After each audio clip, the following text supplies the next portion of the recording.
सर्व मंगल मांगल्ये शिवे सर्वार्थ साधिके शरण्ये त्र्यंबके गौरी नारायणी नमोस्तुते। नमस्कार साथियों, मैं हूं डॉक्टर शांतनु मिश्रा। आप सभी का स्वागत करता हूं Ratanveer nature cure, Taramati wellness, वी trans rejuvenation and healing centre, Gujarat, Kutch से। साथियों, नवरात्रि का समय आ रहा है। नवरात्रि मतलब देवी की उपासना का समय। देवी की उपासना में naturopathy, yoga, wellness, lifestyle, detoxification, इन सब पर संबंध लेते हुए हम ले आ रहे हैं 9 दिनों का नवरात्रि सीरीज, जिसमें हम सिखाएंगे yoga practices for different colours of Devi. 9 दिनों में अलग अलग प्रैक्टिसेस सिखाई जाएंगी, जिसके साथ साथ हम बताएंगे डिटॉक्सिफिकेशन की और नेचुरोपैथी की वो टेक्निक्स जो कि हमारे सेंटर में उपलब्ध हैं और जिनमें से कुछ चीजें आप अपने घर पर भी कर सकती हैं या कर सकते हैं। साथियों, आपका वेलकम रहेगा। प्रतिदिन हम लेकर के आएंगे जिस सीरीज को, इसके लिए आपका हार्दिक अभिनंदन है और स्वागत है। So stay tuned and please join us on YouTube and Instagram. Thank you. Namaste. Welcome to the Navaratri Health Series by Taramati Wellness and Ratanveer Nature Cure. Today, we celebrate the color white, a symbol of peace, purity and protection. Just as white reflects light, our immunity protects and reflects strength in our body, shielding us from diseases and helping us stay vibrant. Immune system is the defense force of our body. A weak immune system leads to delayed healing, frequent episodes of cold, cough, and infections. Overactive immunity leads to autoimmune conditions like psoriasis, type 1 diabetes, rheumatoid arthritis. Balanced immunity enhances strength, energy, and longevity. Let's talk about issues people commonly face with immunity. Low immunity leads to repeated cold, flu, and infections. Asthma and allergies are due to immune overreaction.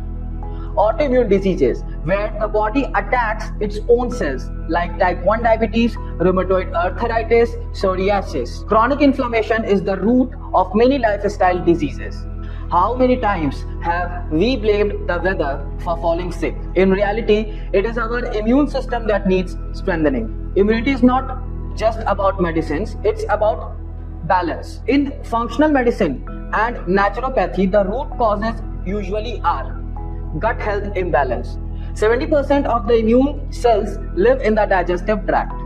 Poor digestion, constipation, leaky gut, acidity weakens the defense force. Nutrient deficiencies, low vitamin C, vitamin D, zinc, protein weaken the immune response. Poor sleep. Without 7 to 8 hours of proper rest, the body cannot repair the immune cells. The toxin overload from pollution, chemicals, processed food cause inflammation. High cortisol suppresses the immune functioning. Lack of circulation and sunlight. Sedentary lifestyle plus low levels of vitamin D weaken the immune system. So in reality, instead of just popping medicines for infections, we need to strengthen these foundations. अब बात करते हैं कि हम अपनी immunity को strong और balance रखने के लिए किन चीजों पर ध्यान देना चाहिए। फंक्शनल मेडिसिन और नेचुरोपैथी कुछ क्लियर पॉइंटर्स देती है। Number 1, gut health. हमारे बॉडी के लगभग 70% इम्यून सेल्स हमारे डाइजेस्टिव सिस्टम में होते हैं। अगर कॉन्स्टिपेशन, गैस, ब्लोटिंग हो रही है तो ये सिग्नल है कि गट को हीलिंग चाहिए। प्रॉपर ट्रीटमेंट, फाइबर, प्रोटीन से बहुत फर्क पड़ता है। Number 2, micro nutrients. Vitamin C, vitamin D, zinc, selenium, protein हमारी इम्यूनिटी के लिए रॉ मटेरियल्स की तरह होती हैं। इनकी कमी हो तो हमारा इम्यून रिस्पॉन्स वीक हो जाता है, इसलिए सीजनल फ्रूट्स, नट्स, सीड्स लेना जरूरी है। Number 3, inflammation and toxin overload. बहुत ज्यादा processed food, trans fat, refined sugar हमारे बॉडी में इन्फ्लेमेशन को फ्यूल करते हैं।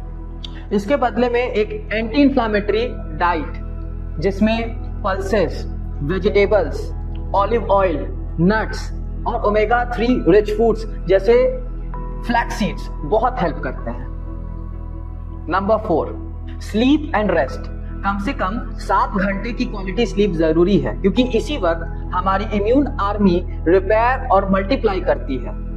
स्ट्रेस मैनेजमेंट, जब स्ट्रेस क्रॉनिक हो जाता है तो कॉर्टिसोल बढ़ता है जो हमारी इम्यूनिटी को सप्रेस करता है। ब्रीदिंग एक्सरसाइजेस, मेडिटेशन, जर्नलिंग या थोड़ा वक्त नेचर में गुजारने से स्ट्रेस हार्मोन्स कम होते हैं और इम्यूनिटी बैलेंस में आती है। रेगुलर योगा, वॉक या मॉडरेट एक्सरसाइज हमारे इम्यून सेल्स की सर्कुलेशन को इंप्रूव करती है और 10 से 15 मिनट का safe sunlight exposure vitamin D को इंप्रूव करती है, जो कि इम्यूनिटी के लिए बहुत ही जरूरी है। अब इम्यूनिटी के दूसरे साइड की बात करते हैं। जब हमारा इम्यून सिस्टम ओवर एक्टिव हो जाता है और अपने ही बॉडी की सेल्स को डैमेज करना शुरू कर देता है, इसी को हम ऑटो इम्यून कंडीशंस कहते हैं, जैसे multiple sclerosis, type 1 diabetes, rheumatoid arthritis, auto immune thyroiditis. Functional medicine root cause को समझने की कोशिश करती है और थेरेपीज नेचुरल बैलेंस पर फोकस करती हैं। सबसे पहले ट्रिगर्स को आइडेंटिफाई करना होता है, जैसे gut imbalance, food intolerance, stress, nutrient deficiencies, toxins. Blindly immune system को सप्रेस करने की बजाय ये पूछा जाता है कि इम्यून सिस्टम रिएक्ट गलत क्यों कर रहा है। Step 2, diet and elimination. एक एंटी इंफ्लेमेटरी डाइट जैसे vegetables, fruits, omega 3 rich foods ये बेस हैं। कभी कभी short term AIP auto immune protocol diet use होती है, जिसमें डेयरी, ग्लूटेन और नाइट शेड्स को टेम्पोररीली रिमूव करते हैं, फिर धीरे धीरे इनको रीइंट्रोड्यूस करते हैं। इससे पता चलता है कि कौन से फूड्स ट्रिगर करते हैं। स्टेप 3, क्योंकि इम्यून सिस्टम का ज्यादातर हिस्सा गट में होता है, तो लीकी गट, गट डिसबायोसिस जैसे कंडीशंस को हील करना जरूरी है। इसमें जिंक या फिर glutamine, prebiotics, probiotics guided supervision में यूज कर सकते हैं। Number 4, vitamin D, omega 3 rich foods, zinc, selenium ये ऑटो इम्यून कंडीशंस में काफी हेल्पफुल होते हैं, इसलिए टेस्टिंग और टारगेटेड सप्लीमेंटेशन जरूरी हो सकता है। Step 5, herbs and naturopathy. Turmeric plus black pepper, गिलोय, तुलसी टी, नेचुरोपैथी टूल्स जैसे hydrotherapy, castor oil packs, guided fasting ये डिटॉक्स और इन्फ्लामेशन को कम करते हैं। आसन, प्राणायाम, मुद्रा, बंध ये स्ट्रेस हार्मोन्स को डायरेक्टली कम करते हैं। इम्यून सिस्टम रीबैलेंस होती है और ऑटो इम्यून फ्लेयर अप्स कम होते हैं।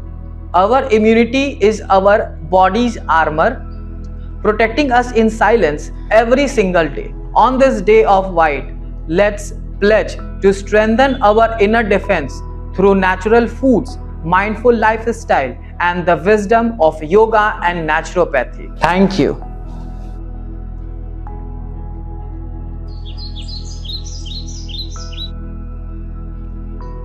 नमस्कार साथियों, मैं Manish Upadhyay Ratanveer nature cure and Taramati wellness centre की ओर से आप सभी का इस नवरात्रि के शुभ अवसर पर अभिनंदन करता हूँ, स्वागत करता हूँ। तो आज हम इस सीरीज में बात कर रहे थे कुछ कलर्स के ऊपर कि कैसे हम कलर के माध्यम से नेचुरोपैथी और योग को कनेक्ट करके उन चीज़ों के लाभ हम कैसे ले सकते हैं। तो जैसा कि हमारे जो डॉक्टर्स थे उन्होंने आपको कलर के बारे में बताया, कौन से बॉडी के सिस्टम से कौन सा कलर कनेक्ट है, उसके हम क्या क्या नेचुरोपैथी के ट्रीटमेंट दे सकते हैं, वो सब उन्होंने आपको बताया। तो आज मैं यहाँ पर आपको बताऊंगा कि कैसे आपकी इम्यूनिटी को बूस्ट करें, कैसे आपके बोन हेल्थ को अच्छा रखें, उसके लिए हम कुछ अभ्यास करेंगे।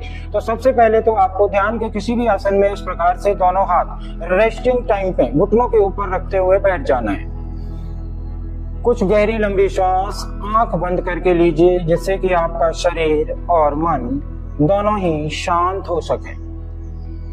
पूरी तरह से body relax, mind relax. Focused on your breathing for few seconds. Do normalize your breathing. श्वास की गति को सामान्य होने दें। शरीर और श्वासों की गति अब पूरी तरह से सामान्य हो चुकी है। धीरे धीरे आंखें खोलें और हमारे इसी क्रम में पहला अभ्यास होगा जोड़ों का अभ्यास, जिसमें आप अपर बॉडी से भी शुरू कर सकते हैं और लोअर बॉडी से। तो मैं यहाँ पर आपको अपर बॉडी से शुरू करूंगा। सबसे पहले neck movements, neck up and down movement. श्वास लेते हुए गर्दन पीछे की ओर झुकाना, श्वास छोड़ते हुए गर्दन नीचे की ओर झुकाना, गर्दन पर ध्यान देते हुए 5 से 10 बार गर्दन को आगे झुकाएं और गर्दन को पीछे झुकाएं। ब्रीदिंग सिंक्रोनाइजेशन के साथ इस अभ्यास को ध्यान पूर्वक करें, कोई जल्दबाजी ना करें। अगला अभ्यास इसी क्रम में फिर से neck movements, side to side neck movements. Exhale करते हुए गर्दन को दाईं तरफ झुकाएं, श्वास लेते हुए गर्दन को बाईं तरफ सेंटर में लेकर आए, फिर बाईं तरफ। इसी क्रम में अगला अभ्यास नेक ट्विस्टिंग। एक्सहेल करते हुए सिर्फ गर्दन को ट्विस्ट करना, फिर श्वास लेते हुए वापस सेंटर में लेकर आना, फिर श्वास छोड़ते हुए दूसरी तरफ गर्दन को ट्विस्ट करना, फिर श्वास लेते हुए वापस सेंटर में। ऐसा 5 to 10 times each side neck twist करेंगे ब्रीदिंग सिंक्रोनाइजेशन के साथ। अब हम अपनी गर्दन को क्लॉकवाइज घुमाएंगे, लेकिन जो लोग वर्टिगो से परेशान हैं वे लोग गर्दन को पूरा नहीं घुमाएंगे, बाकी सभी लोग घुमाएं। ब्रीदिंग यहाँ पर नॉर्मल रखें। 5 टाइम्स कम से कम क्लॉकवाइज घुमाने के बाद देन 5 टाइम्स एंटी क्लॉकवाइज।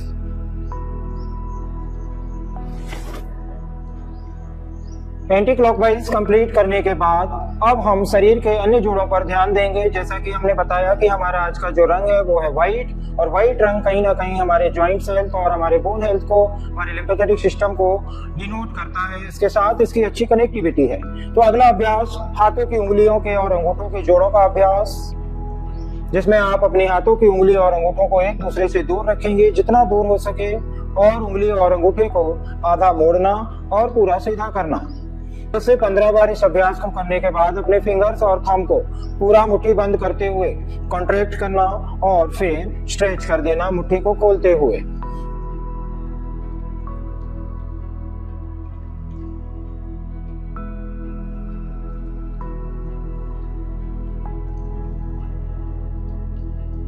दस से 15 बार इस अभ्यास को करने के बाद अगला अभ्यास मुट्ठी बंद करके हम अपने रिस्ट जॉइंट के लिए करेंगे, जिसमें आप अपने दोनों रिस्ट जॉइंट को अंदर से बाहर की तरफ इस प्रकार से रोटेट करेंगे, कम से कम 10 से 15 बार।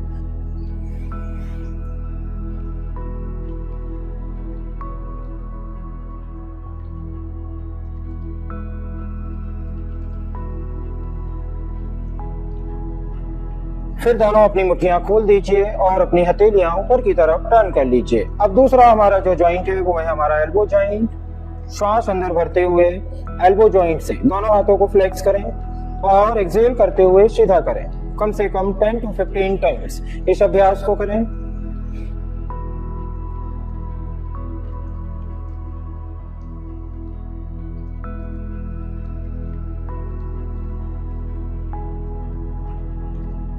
जिससे आपके एल्बो जॉइंट्स अच्छे रहें, हेल्दी रहें। इसी अभ्यास को हम दोनों हाथ साइड में रखकर भी कर सकते हैं 10 से 15 बार। दोनों अलग अलग पोजीशंस, अलग अलग अलाइनमेंट पर आपको अभ्यास करना होगा।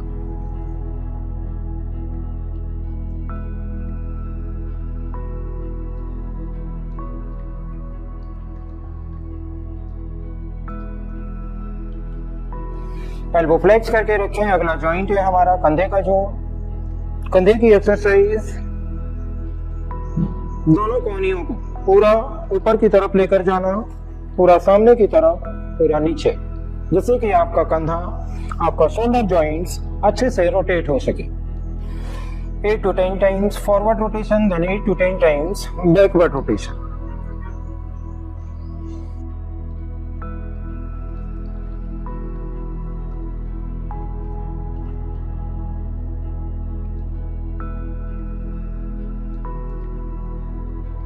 इस अभ्यास के बाद दोनों हाथों को सीधा करें, थोड़ी देर रिलैक्स कर लें, सांसों की गति सामान्य होने दें, बॉडी को नॉर्मलाइज हो जाने दीजिए।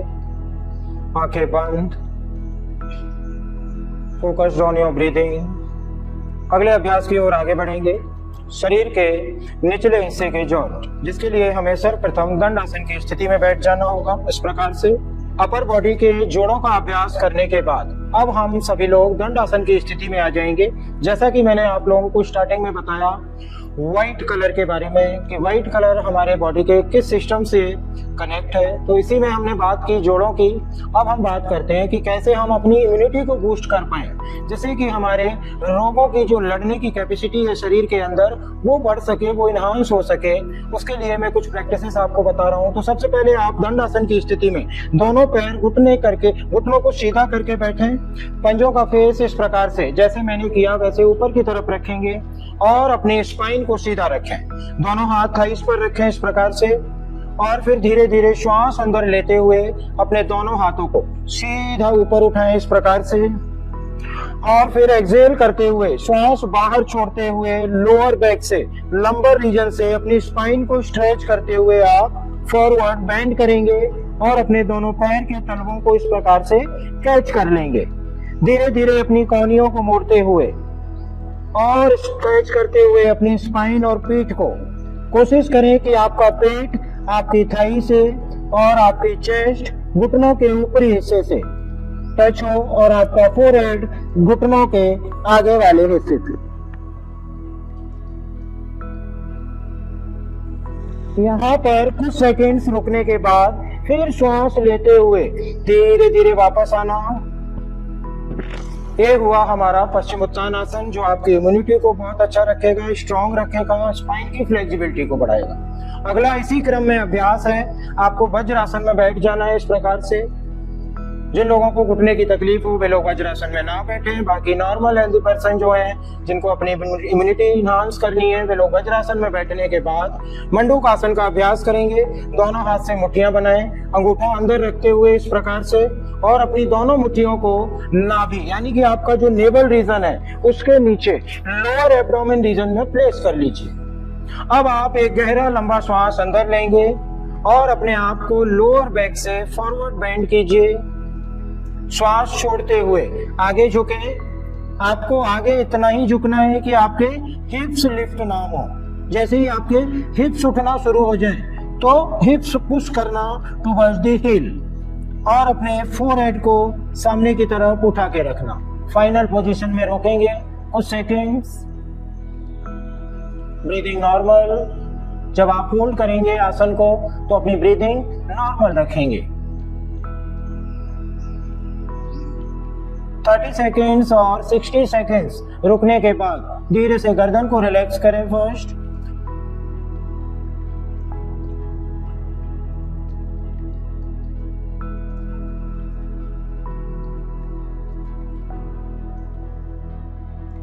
फिर श्वास लेते हुए धीरे धीरे वापस आ जाएं।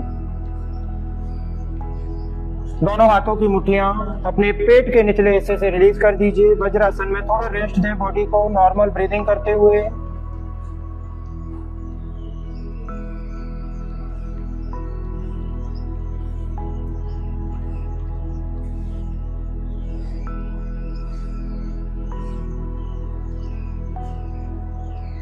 इसी क्रम में आगे बढ़ेंगे। सुखासन की स्थिति में आ जाएंगे सभी लोग। दोनों पैरों को खोल दीजिए। एक आरामदायक स्थिति में बैठें सुखासन की स्थिति में। कपालभाति क्रिया का अभ्यास करेंगे इसी क्रम में। सबसे पहले आपको क्या करना होगा, कपालभाति क्रिया में कई सारे लोग गलतियां करते हैं कि वो ठीक ढंग से ब्रीदिंग को समझ नहीं पाते हैं कि कब उन्हें एक्सहेल करना और इनहेल करना होता है। तो कपालभाति क्रिया में आप अपने पेट को अंदर की तरफ खींचना और श्वास को फोर्सफुली बाहर करना। एक बार देखेंगे इस अभ्यास को किस प्रकार से आप अपने एक हाथ को अपने पेट के ऊपर रख सकते हैं।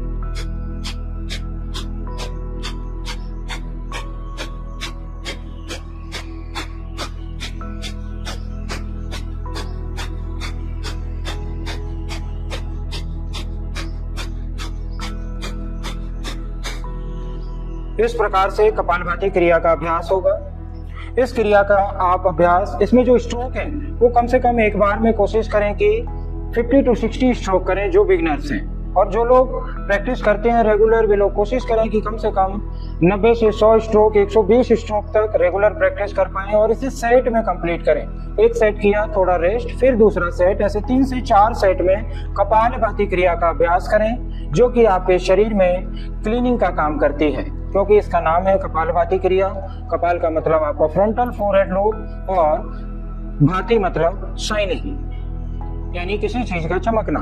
तो जो क्रिया हमारे फ्रंटल फोरहेड को चमकाने का, उसे शाइन करने का काम करती है, उसे हम बोलते हैं कपालभाति क्रिया। इससे हमारा इम्यूनिटी बूस्ट होगा, इससे आपके ब्रेन हेल्थ को भी काफी फायदे मिलने वाले हैं। तो इस नवरात्रि में इस व्हाइट रंग के साथ आप अपनी इम्यूनिटी को स्ट्रॉन्ग करें। माता रानी से यही प्रार्थना करते हैं। आप लोगों का दिन मंगलमय हो। धन्यवाद। फिर मिलेंगे नेक्स्ट किसी और कलर के साथ।